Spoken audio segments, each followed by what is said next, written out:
नमस्कार दोस्तों। एक और मुद्दा जो डिस्कस करना जरूरी था, मुद्दा है बीबीसी का। वही बीबीसी जो हमेशा ही भारत के खिलाफ कोई ना कोई षड्यंत्र रचता ही रहता है। अभी उन्होंने दोबारा से एक चीज बोल दी जो कि मैं बड़ा ही हैरान था कि इन्होंने ऐसी कैसी बात बोल दी यार, कि मोदी जी दीमक जो है भारत के अंदर लगी हुई है, हमारे पेड़ को, पूरे दीमक से भरा हुआ पेड़ ही उखाड़ कर फेंक रहे हैं। मार्क टूली बहुत ही वरिष्ठ इनके पत्रकार हैं, भारत को रिप्रेजेंट करते हैं बीबीसी की तरफ से। और उन्होंने क्या बोला है, बड़ी हैरान करने वाली बात है कि मोदी जी हर चीज को उखाड़ कर फेंक रहे हैं और सबके साथ पंगा एक टाइम पर ले लिया। राहुल गांधी भी यही बोलता है कि मोदी जी जो सारी जड़ें थी इस देश की, उन्हें उखाड़ कर फेंकते जा रहे हैं। तो जो राहुल गांधी बोलता है वही चीज बीबीसी भी बोल रहा है। इसके ऊपर बड़ी डिटेल में बात करेंगे और संजीव जी ने टाइम दिया इसके ऊपर, हर रोज ही देते हैं दोस्तों। Sanjeev ji, thank you so much and जय श्री राम। जय श्री राम सुमित जी। संजीव जी, ये मार्क टूली बहुत ही वरिष्ठ पत्रकार है, इसने बोल दिया कि Modi is trying to uproot the big banyan tree of the country. Sir मतलब क्या है इसका?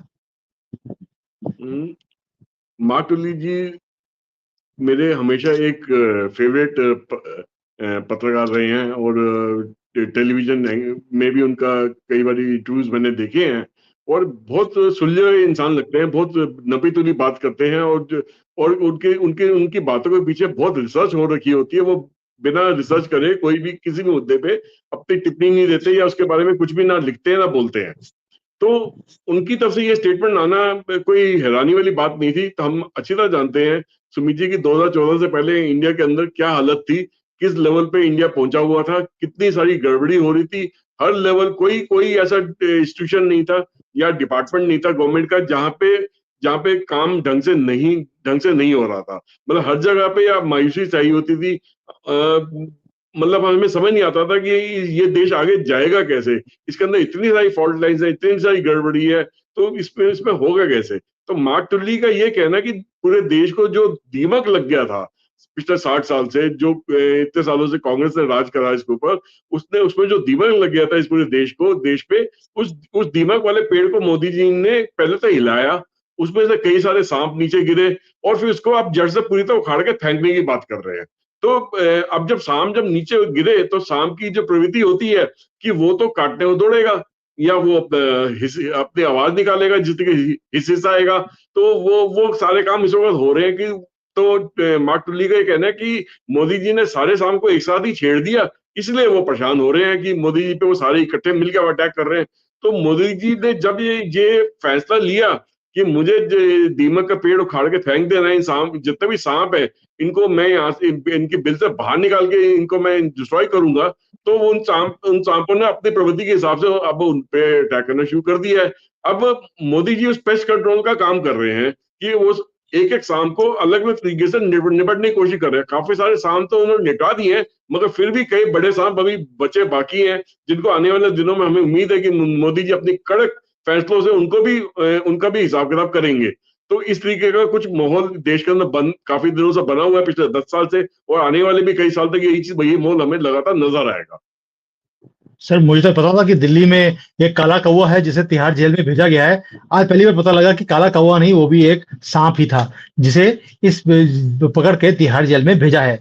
बाकियों के नंबर है, पूरी की पूरी फैमिली बाहर है, अभी वो अंदर गए नहीं है, लेकिन फाइलें खुल गई हैं और 29 अक्टूबर तक की डेट हमारे बिके हुए जजेस ने दे दी कि भैया रिटर्न में जॉब दे दो, क्योंकि हमारे पास आने की जरूरत नहीं है। ये भी एक बहुत बड़ा दीमक है जो इस देश में लगा है, पता नहीं कब तक इसके साथ लड़ाई करनी पड़ेगी मोदी जी को। यस, उनकी जो बात थी, पहली बार मुझे कोई पॉजिटिव न्यूज दिखी है बीबीसी के अंदर मोदी जी के लिए कि भाई मोदी जी पूरे दीमक से भरा हुआ पेड़ को उखाड़ कर फेंक रहे हैं और इसीलिए ये सारे के सारे लोग इनके पीछे पड़ गए। लेकिन सर आपको नहीं लगता कि जो उन्होंने लिखा एक चीज बड़ी महत्वपूर्ण है कि मोदी जी ने सारे फ्रंट्स के ऊपर लड़ाई एक ही टाइम पर लड़ ली है, कांग्रेस के साथ भी है, ऑपोजिशन की सारी पार्टीज के साथ है, यहां तक कि जैसे यूपी है, असम है, वहां मुसलमानों के साथ लड़ाई शुरू की हुई है कि तुम्हें हम गजबे हिंद नहीं करने देंगे, तुम्हें अपनी मनमर्जी नहीं करने देंगे। सर आपको लगता है कि जो ये सारा पंगा है उनके साथ तो ले लिया, लेकिन जैसे ही मुसलमानों को हाथ लगाया तो लिब्रांडू से भी पंगा ले लिया, क्योंकि लिब्रांडुओं को कितना मुसलमानों से प्यार है, क्योंकि वहां से फंडिंग मिलती है। दोनों फ्रंट पे एक ही टाइम पर लड़ाई, क्या ये जायज थी? सुमित जी देखिए, जब आप किसी भी लड़ाई पे कूदते हैं, आपको पता है कि आपका दुश्मन कौन है, तो आपको कई फ्रंट खोलने पड़ते हैं उस पर काबू करने के लिए, उस पर काबू पाने के लिए। तो कुछ ऐसा ही मोदी जी ने करा कि पहले एक फ्रंट खोला तो वहां से कुछ सांप बाहर निकले, फिर दूसरा फ्रंट खोला, फिर वहां पे कुछ सांप बाहर निकले, फिर तीसरा फ्रंट खोला, वहां से कुछ सांप बाहर निकले। तो आपको कम से कम ये तो पता चल गया कि सांप है कितने। तो अब जब आपके सांपों की जब गिनती होगी सुमित जी, तो अब आपका आपको अब आप उसमें रणनीति भी बनती है कि किस सांप को किस तरीके से निपटाया जाएगा। तो कुछ सांपों को तो समझो कि प्यार से निपटा लिया कि भैया आप सुधर जाओ, वरना भारी पड़ेगा, हमारा आप हमारे साथ अगर नहीं चल पाओगे तो ये आपके लिए आगे का रास्ता बहुत तकलीफदेह होगा। तो कई सांप तो प्यार से पुचकारने से ही रास्ते से हट गए। अच्छा, जो थोड़े ज्यादा जिद्दी थे, उनको फिर कानून का सहारा लिया गया उनको हटाने के लिए। कई सांप ऐसे हैं जो बिल्कुल बहुत ही ज्यादा जिद्दी हैं, तो उनको उनके लिए साम दाम दंड भेद जो भी मोदी जी को अपनाना पड़ेगा वो अपनाएंगे। अब उसमें कानून का सहारा लेना हो या बिना कानून के काम करना हो तो वो देखा जाएगा किस किस कोई कि कौन कौन किस तरीके से उसका फंड कुचला जाए। तो वो काम तो सब होना है सुमीत जी। अच्छा, अगर आप ये कहते हैं कि उनको एक एक करके निपटाना है, तो शायद मोदी जी को 10 बार जन्म लेना पड़ेगा उस चीज को एक एक करके निपटाने के लिए। तो ये तो एक ही बारी में निपटना था सुनील जी, 10 बारी में 10 जन्म लेके निपटाने वाला हिसाब नहीं है। कि देखिए, कोई भी बदलाव अगर आता है, कोई भी सकारात्मक टाइप का बदलाव किसी भी देश में आता है, किसी भी इंस्टीट्यूशन में आता है, जो पेस्ट कंट्रोल होता है वो पूरे ऑफिस का एक साथ करा जाता है वहां के दीमक को खत्म करने के लिए, ना कि एक एक कमरे को करके। ठीक है ना, क्योंकि एक बिल्कुल साथ ही सही। खत्म जब तक नहीं करोगे तब तक वो उस ऑफिस में आपका जीना आराम हो जाएगा, कोई ना कोई आके आपको तंग करता रहेगा। तो अगर आपका सपोज कीजिए 100 लोगों का स्टाफ है, उसमें 10 लोग परेशान कर रहे हैं, तो उन 10 लोगों को एक साथ ही बाहर का रास्ता दिखाना पड़ेगा, तभी जाके बाकी के 90 लोग सुधरेंगे। अदरवाइज क्या होता है कि वो 10 लोगों की वजह से कई लोगों के और भी सपने मिसबिहेव वहां पे शुरू रहता है, गलत तरीके से काज करना शुरू होता है। कुछ इसी तरीके से देश का भी चलाना है।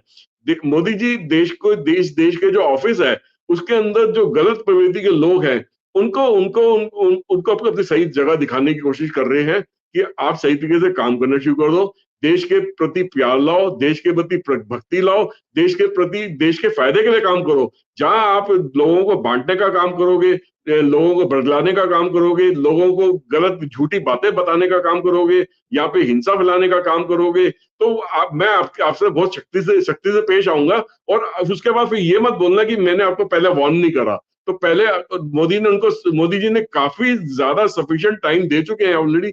अब सिर्फ काम जो होना है असली, वो पेस्ट कंट्रोल को होना है, जिस काम पे मोदी जी अब अपने तीसरे टर्म में पूरी तरीके से लग गए हैं। अभी अभी मोदी जी की कोई भी बात किसी के सामने मीडिया के अंदर आ नहीं रही। तो ये मैं एक तूफान से आने से पहले की शांति का संकेत मैं मान रहा हूँ कि मोदी जी अंदर ही अंदर बहुत कुछ तैयारी करके बैठे हुए हैं। और एक साथ में झटके से एक ही टाइम पे हो सकता है वो 3 महीने लगे, 6 महीने लगे, मगर उन्होंने अटैक एक साथ फिर से करना है, जो बाकी बचे हुए सांप है उनको भी खत्म करना है।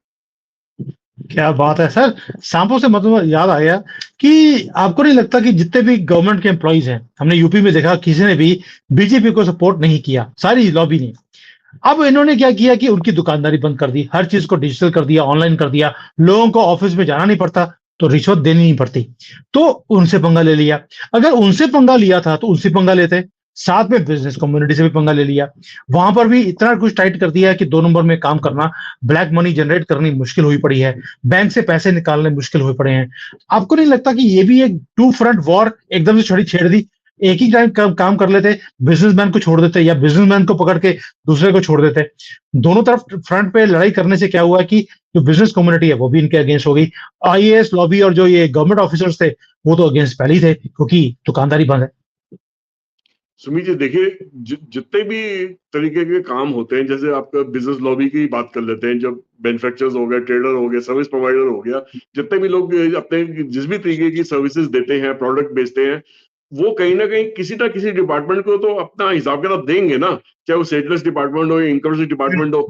अगर सेल टैक्स उन उन डिपार्टमेंट्स के अंदर ही पहले से ही इतनी करप्शन है, तो वहां के ऑफिसर्स भी क्या करते हैं, उद्योगपतियों को, छोटे बिजनेसमैन को, बड़े बिजनेसमैन को तंग करके या उन्हीं के साथ मिलके उन्हीं को रास्ता दिखाते हैं कि लूपहोल्स कहाँ पे, इन लूपहोल्स के हिसाब से अगर काम करोगे और मेरी जेब को गर्म करते रहोगे तो मैं आपको छेड़ूंगा नहीं। और मगर उसके बदले में होता क्या है, उसके बदले में क्या होता है कि गवर्नमेंट के पास उतनी ही टैक्स कलेक्शन कम हो पाती है। जितनी टैक्स कलेक्शन कम होगी तो गवर्नमेंट को उतना ही उनके उनके तिजोरी के अंदर पैसा कम इकट्ठा होगा।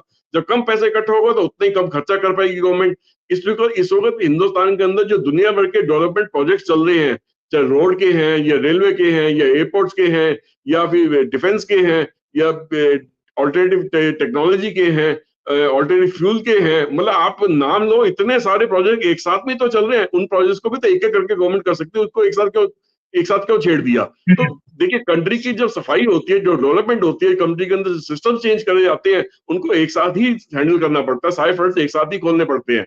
और शायद ये जो क्षमता है मोदी जैसे इंसान में अकेले में ही ऐसी क्षमता है कि वो इन सब चीजों को जिसको हम मल्टीटास्किंग कहते हैं, उसको मल्टीटास्किंग में काम करने का मजा आता है, उसको अपने आप को चैलेंज करने का मजा आता है, उसको इस चीज का भी मजा आता है कि मैं अपने आप को ऐसा टारगेट दूं जिसको मीट करने में मुझे भी तकलीफ हो, मगर मैं उसको कैसे ना कैसे करके सारे चैलेंजेस को फेस करते हुए भी मैं उसको कहीं ना कहीं उसको मीट कर लूं, कम से कम उसके 90% तो पहुंच जाऊं, 80% तो पहुंच जाऊं।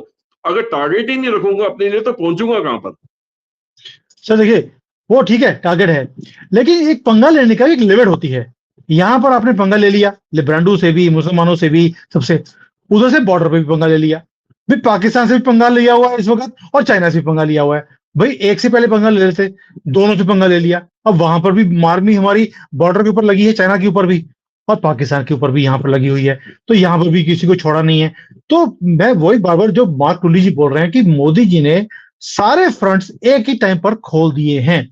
क्या आपको ये स्ट्रेटजी ठीक लगती है मोदी जी की, कि पाकिस्तान के साथ पंगा भी और चाइना के साथ भी, और यहां पर भी भारत के अंदर भी नक्सलवाद के साथ पंगा है तो टेररिस्ट के साथ पंगा भी है, कोई भी फ्रंट छोड़ा ही नहीं है मोदी जी ने? सुमित जी, आप इस चीज से तो आपको आंकलन हो गया होगा या आपको एक अंदाजा हो गया होगा, प्रूफ भी मिल गया होगा कि हिंदुस्तान के अंदर हर एक डिपार्टमेंट में हर एक लेवल पे कितनी गड़बड़ी चल रही थी। हम्म।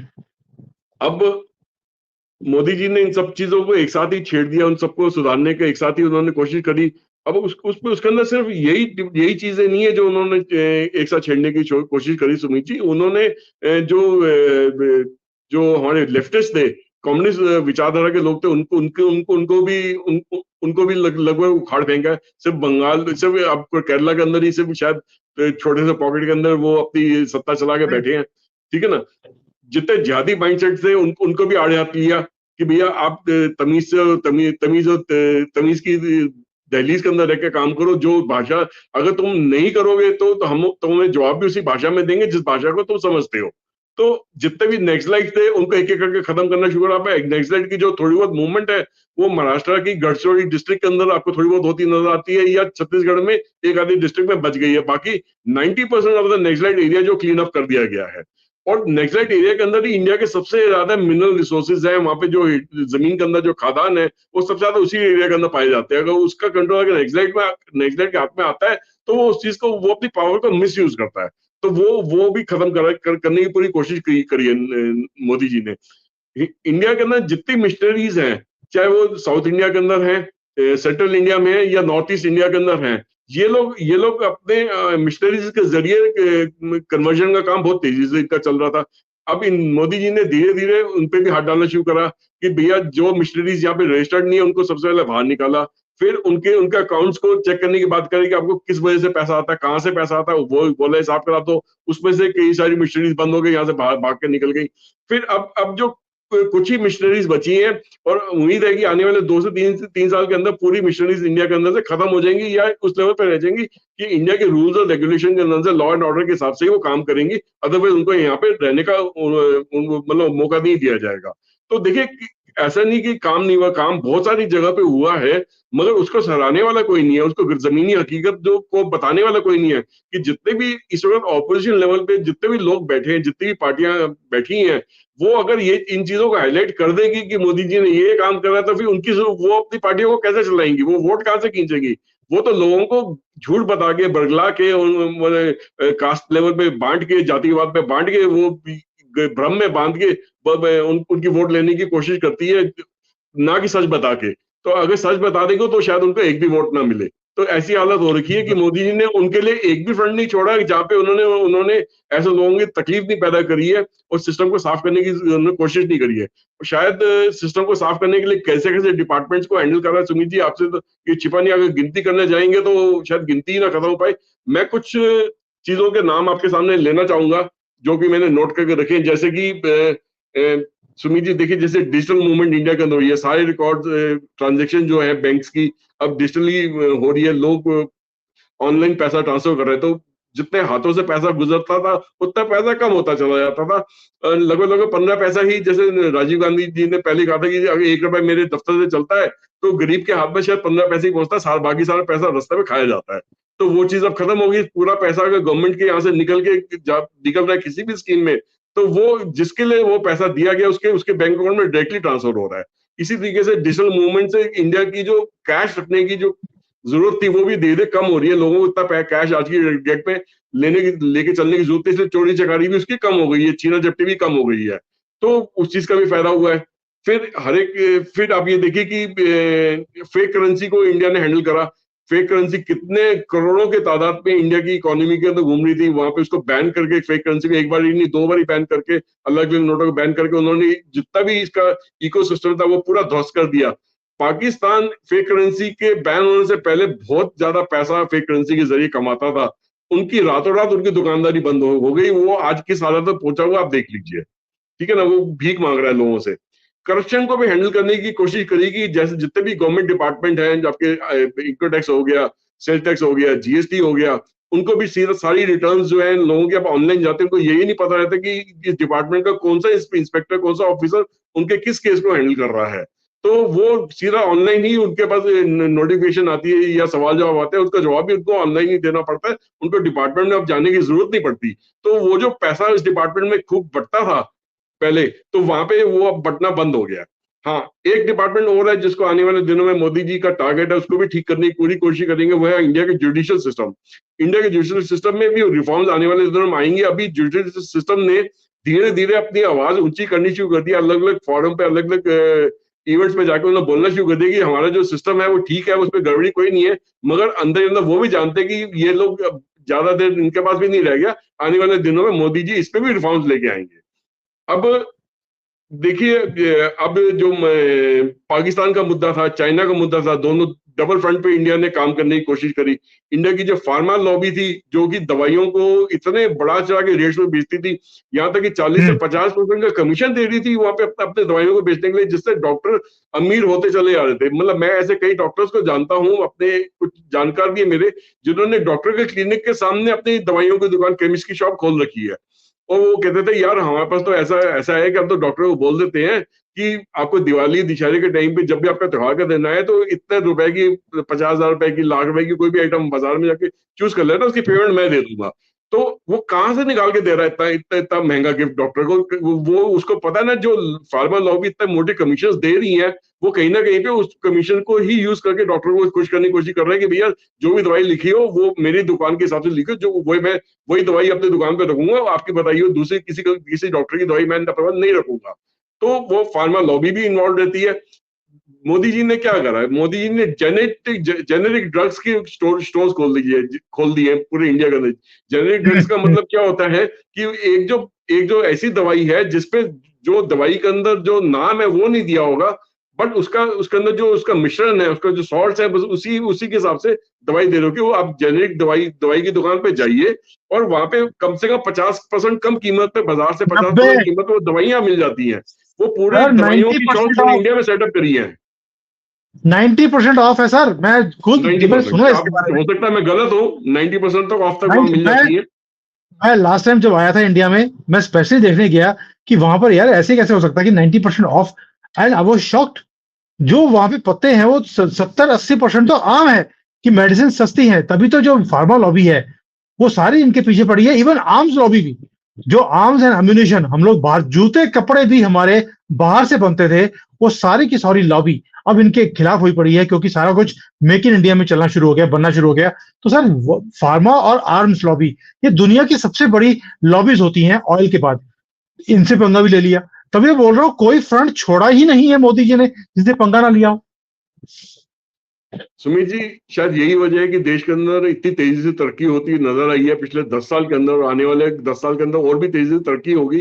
अब आप चाइना से हम अगर कंपेयर करें अपने आप को, पिछले 60 साल में चाइना ने जो तरक्की करी है हिंदुस्तानी, वो शायद तरक्की इंडिया ने जो 60 साल में करी है, वो तरक्की चाइना ने शायद 20 साल में करके दिखा दी थी, और इंडिया से वो अगले 40 साल में इंडिया से कई गुना आगे निकल गया। ठीक है ना? आज हम 3 से 4 ट्रिलियन की इकोनॉमी है और चाइना हमसे 4 गुना 5 गुना आगे है, 15-16 ट्रिलियन पे चल रहा है। क्या हम उसे कैचअप कर सकते हैं? हम तीसरे नंबर पे पहुंचने की जो बात करते हैं, तो तीसरे नंबर पे जिस दिन हम 5 ट्रिलियन की इकोनॉमी हो जाएंगे, तीसरे नंबर पहुंच जाएंगे। उसके बावजूद भी चाइना हमसे फिर भी 3 गुना आगे रहेगा, 3 से मतलब 15-16 ट्रिलियन इकोनॉमी रहेगा। क्या वो गैप इतनी आसानी से भर जाएगा?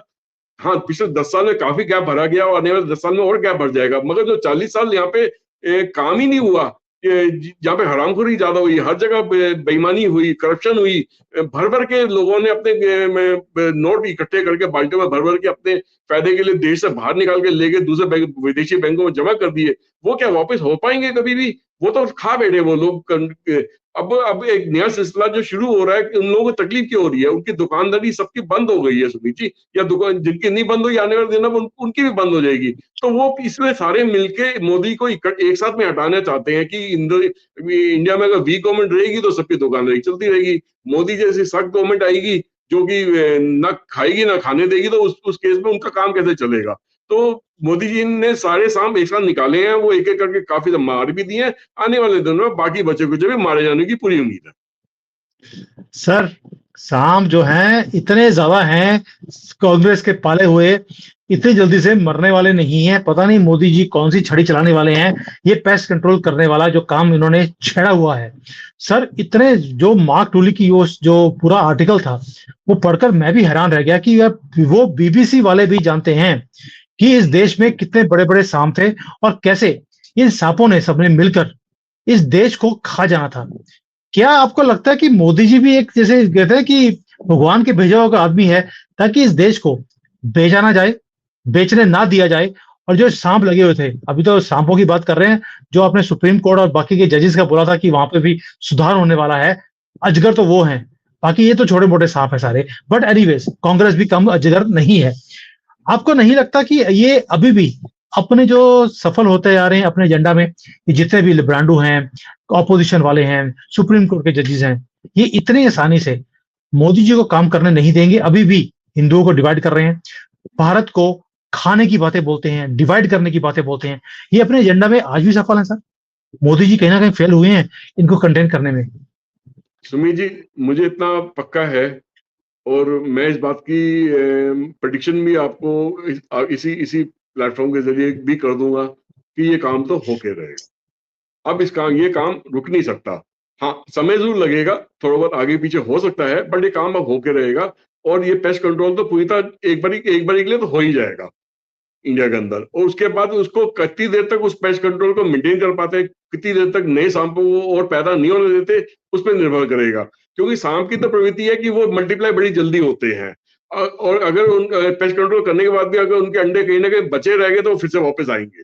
तो ये चीज तो मगर सबसे बड़ी चीज है कि पहले वो पूरे झुंड को खत्म करना बहुत जरूरी है। उसके बाद इक्के दुक्का जो आते रहेंगे उसको हम संभालते रहेंगे।